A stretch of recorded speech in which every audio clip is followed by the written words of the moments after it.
Oh man, it's the grab bag. You know, I forgot a couple of things about, the third, I Am Not a Serial Killer book. I forgot a couple of things, like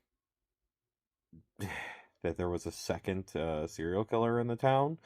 Um, and the sheer amount of tragic in this book, it totally does feel like it could have ended here and been fine. The book I Don't Want to Kill You, and there's a reason behind it. The way Nobody works is pretty similar to like a demon possession, and like instead of like Venom from the Marvel comics where it's a black sludge that covers your entire body. No, it goes inside of you, so then it puppets you around.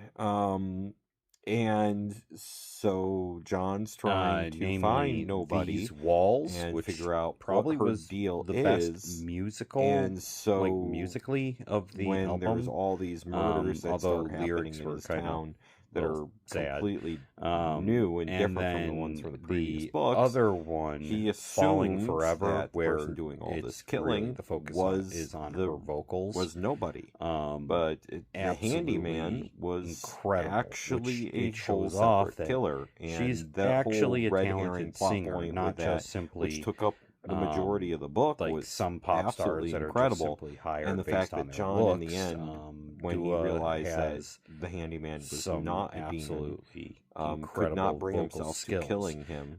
Being able to, Spoilers. while hitting Which notes, switch really put up the whole octaves, point where he going up and didn't want down to in the become same word, a murderer, just like an actual mass absolutely murderer. And incredible. it was really Overall, the interesting. album And that was for the probably, I would say, isn't quite main as part of good the as the book. But last one. the other But focus is the if fact you're that into that style of because music, of which what I happened with have Brooke in the always last book, liked that particular style of John and Brooke music, had broken up. especially with really punchy And bass so lines and stuff. Marcy's father, Officer That Jensen, knew It's not about bad. everything It's that definitely had not bad. So happened if you're a fan of in Dua, the or if you're a fan of that style of informant's music, house from the definitely last book. check out the new album. So somehow pretty good. Marcy found out about it, and Marcy kind of wanted to date John. And so the two of them start dating, and a lot of this book is their relationship. And it is absolutely tragic at the very end because Marcy helped John realize that maybe he was not as sociopathic and insane as he thought he was. And their relationship was, you really connected with the two of them. And of course, the way Nobody works is that she would get jealous of whatever. She would take over a body, look at somebody else, get jealous, and then kill the body she was in and move to the next body. Repeat, repeat, repeat. And she would normally focus with young girls. Eventually, she claws her way up to Rachel, who is Marcy's best friend. And at that point, if you don't know what's going on, yeah, but if you've read the book and you're like, oh no, because then Rachel winds up self-deleting, and then hopping from her body into Marcy's body. And John was none the wiser the whole time about that situation. And then eventually Marcy becomes jealous of Brooke, and Marcy self-deletes. And it is tragic because this happens after John beats the handyman, and you just feel this tragedy, and it just goes on, and like, oh, it was gripping. This book is, this whole series is definitely not something for kids, but it is pretty heart-wrenching with this one. And quite frankly, I thought that it was fine where it ended here. So it's going to be pretty interesting going on and listening to the following three books now that I've re-listened to these ones for the first time in years. And just overall, like, the writing in this book is absolutely incredible in comparison to the previous ones. I think that this book really stepped up his game, and it felt like a finale. Even though there are more demons that are out there, the main thing is with how the finale of this book is John knows that nobody is within Brooke and that he's going to have to try to kill her. So he comes up with a way of defeating nobody, which is to burn nobody. But that means that he's going to have to burn her. But then she breaks out of the car that's on fire and she cuts her wrist so she can get out. So nobody then is trying to take over John.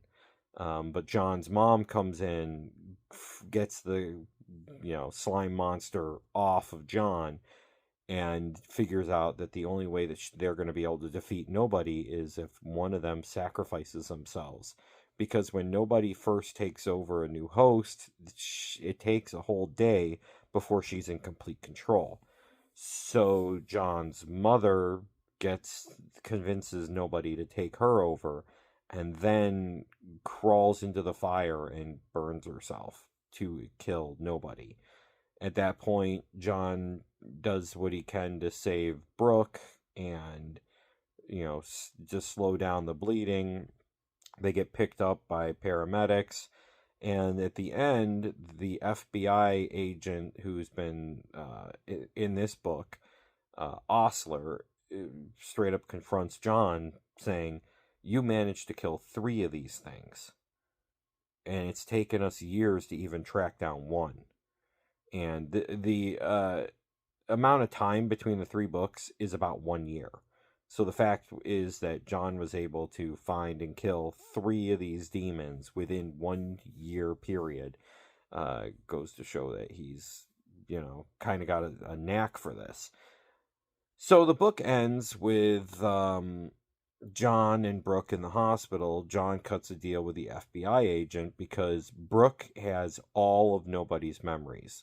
And this plays into the next book where Brooke is suffering from the fact that it's not just nobody's memories, it's every single girl that nobody had ever possessed and all of their memories.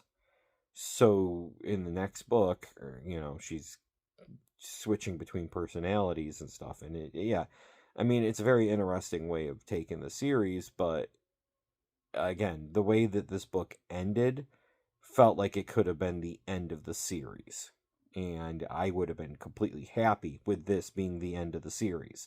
So it'll be fun going through the next 3 books and seeing if I still feel that way, or if the next 3 books actually do stick around and make it pretty awesome. We'll have to wait and see. I'll catch you next time.